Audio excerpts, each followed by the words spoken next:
Morning বন্ধুরা, কেমন আছি তোমরা সবাই? আশা করি সবাই খুব খুব খুব ভালো আছে। আমরা কিন্তু সবাই বেশ ভালো আছি। আজকে ভোরবেলা কিন্তু বেশ ঠান্ডা ঠান্ডা পড়েছিল। যাই হোক, আজকে ঘুম থেকে উঠেছি কিন্তু অনেকটা দেরিতেও। তা রান্না করে চলে এসেছি তো রান্না করতে। তো আজকে আমি রান্না করছি ছোলা দিয়ে পালং শাক চচ্চড়ি। হ্যাঁ, আমি ছোলা দিয়ে, অঙ্কুরিত ছোলা দিয়ে পালং শাক চচ্চড়িটা কিভাবে রান্না করি তোমাদেরকে কিন্তু শেয়ার করছি। এটা হেলদি হয় আর এটা টেস্টিও হয়। পালং শাক চচ্চড়ির জন্য আমি কড়াইতে তেল গরম বসিয়েছি। এটা কিন্তু সর্ষের তেল। এবার আমি 5 ফোড়ন দিয়ে দিচ্ছি এর মধ্যে। 5 ফোড়নটা ভালো করে যখন গন্ধ হয়ে যাবে, তারপরে কিন্তু আমি এর মধ্যে সবজি আর ছোলা অ্যাড করব। তো এই দেখো, এই পরিমাণ ছোলা রয়েছে। এটাতে আমি আর কি কল উঠিয়েছি, ছোলাগুলোকে ভিজিয়ে রেখে রেখে এই পরিমাণ কল উঠেছে। আমি এই ছোলাটা দিয়ে কিন্তু আজকে পালং শাকটা করব। আর এই যে সবজি আছে, সবজিটা দেখে নাও একবার। এর মধ্যে আছে শিম আছে, মূলো আছে, কুমড়ো আছে, আলু আছে আর বেগুন আছে। এই পরিমাণ সবজি আছে। তো ফোড়নটা হয়ে গেছে, গন্ধ বেরিয়ে গেছে। আমি সবজিগুলো সব ধুয়ে জল ঝরিয়ে রেখেছি। তো এবার আমি কড়াইতে কিন্তু সবজিগুলো দিয়ে দিচ্ছি।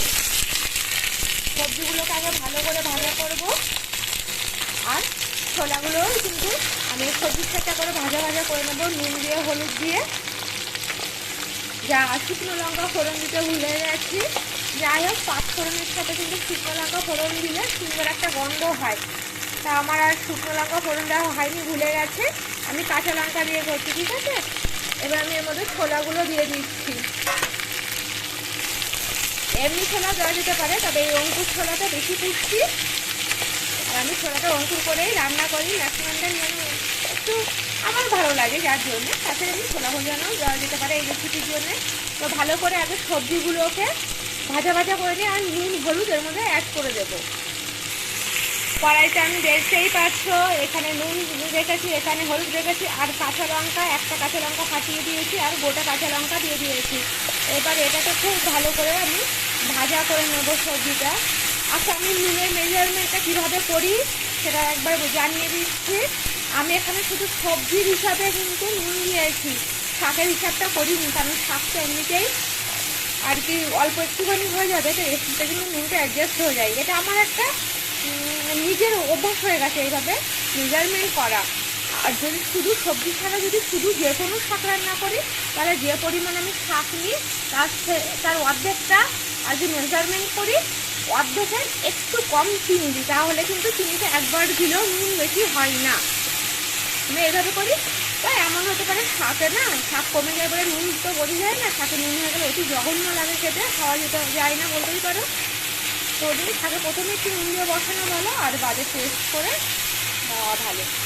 তো এই দেখো, সবজিগুলো আমি এই পরিমাণ ভাজা করেছি, এর থেকে বেশি ভাজা আমি করবো না। আর পালং শাকটা আমি ধুয়ে রেখেছিলাম, ধুয়ে কেটেছি। দেখো, আর পালং শাকে খুব নোংরা থাকে, কাটা কাটা থাকে, তো ধুয়ে কাটলে সুবিধা হয়। আর যে কোনো শাক কিন্তু ভালো করে আগে ধুয়ে নিয়ে কাটা উচিত, বা কাটার পরেও যদি ধোয়া হয়, ধোয়াটা যেন খুবই ভালো হয়। আর শাকে প্রচুর নোংরা থাকে, আর পোকামাকড়েরও ভয় থাকে। তো আমি শাকটা দেওয়া হয়ে গেছে আমার, দিয়ে আমি এবার এটা চাপা দিয়ে রাখছি। এবার শাক সবজি সব সেদ্ধ হয়ে যাবে যখন, তখন আমি ঢাকাটা খুলবো। এই দেখো বন্ধুরা, আমি এখন চাপাটা খুললাম। তো এটা দেখতে এরকম হয়েছে, জল ঝরানো ছিল, তারপরেও দেখো কত জল বেরিয়েছে। সবজি কিন্তু সেদ্ধ হয়ে গেছে। আমি আর চাপা দেবো না। এবার আমি এটাকে ভালো করে মিশিয়ে দেবো এর সাথে, সবজির সাথে। এটা যখন একটু শুকনো শুকনো হয়ে আসবে, তখন আমি নামিয়ে দেবো। এটা কিন্তু খাওয়ার জন্য রেডি হয়ে যাবে, কারণ খুব ভালোভাবে সবজি সেদ্ধ হয়ে গেছে। এবার আমি এর মধ্যে চিনি অ্যাড করে দিচ্ছি। এটা একটু বেশ খানিকটা পরিমাণ চিনি লাগে এই শাকে। আর নিরামিষ তরকারিতে একটু চিনি না হলে আমাদের বাড়িতে চলে না।